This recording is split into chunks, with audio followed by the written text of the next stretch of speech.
What is real property? Let me ask you something. When you hear real estate, you probably picture a house, right? Here's the thing, that's only a small piece of it. Real property, sometimes called realty, is actually made of four parts. First, the land itself. Second, anything permanently attached to that land. Third, anything that naturally goes with the land. We call that appurtenant. And fourth, this is the one people forget, the legal rights that come with owning it. So a house, a garage, a fence, the trees, the buildings, those are all real property. Here's how I want you to remember it. Real property equals land plus attachments plus rights. Real property versus personal property. Okay, quick test. A house, real property or personal property? Real property. Now, a couch, that's personal property. A garage, real. A car, personal. See the pattern forming? Here's the rule that makes it click. If it's attached to the land, it's almost always real property. If you can pick it up and move it, it's personal property. That's it. Attached means real. Movable means personal. Why your sofa isn't real estate? Here's a question that trips people up. Can a sofa ever be real estate? The answer is no. And the reason why is what matters. A sofa isn't permanently attached to the land. You can move it, you can sell it on its own. It was never really part of the property itself. That's exactly why we file it under personal property, which you'll also hear called personalty or chattel. Same idea, fancier words. The bundle of rights. Now here's where it gets interesting. When you buy real estate, you're not just buying dirt and walls, you're buying a bundle of rights. Picture a bundle of sticks held together in your hand. Each stick is a separate legal right that comes with ownership.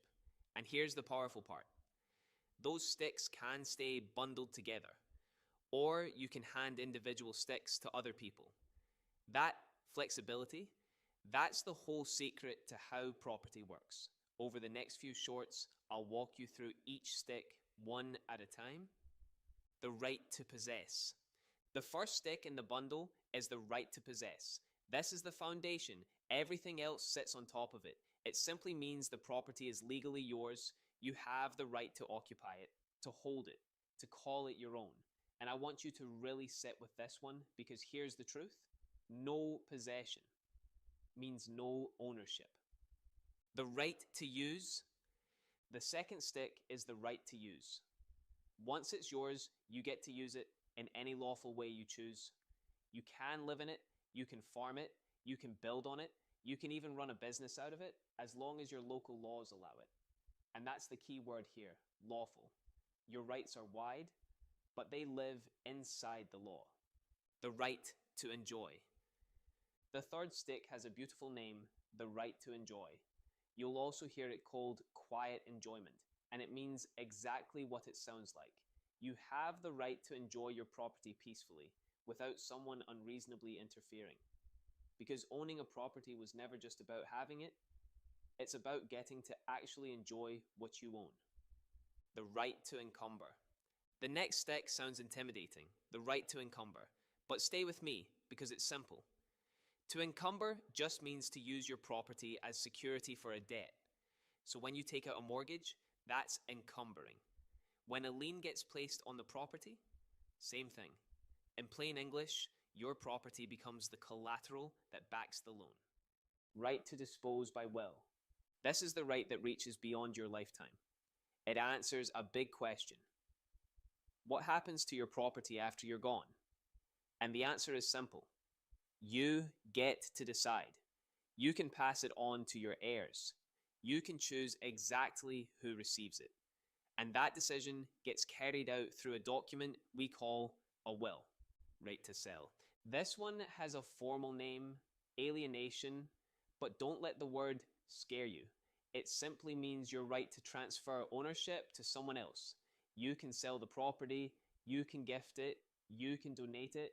The point is this: ownership was never meant to be frozen in place. It can move from one person to the next. Right to exclude. Now this one is powerful. The right to exclude. It means you get to decide who comes onto your property and who doesn't. You hold the gate. You say who's welcome and you say who isn't. And this right matters more than people realize because it's what truly protects private ownership. Right to do nothing. And here's the last one. And honestly, my favorite because it surprises everyone. The right to do nothing. That's right. You're allowed to own a piece of land and simply leave it alone. You don't have to build on it. You don't have to farm it. You don't even have to live on it. You can just own it. And that, too, is your right. And with that, your bundle is complete.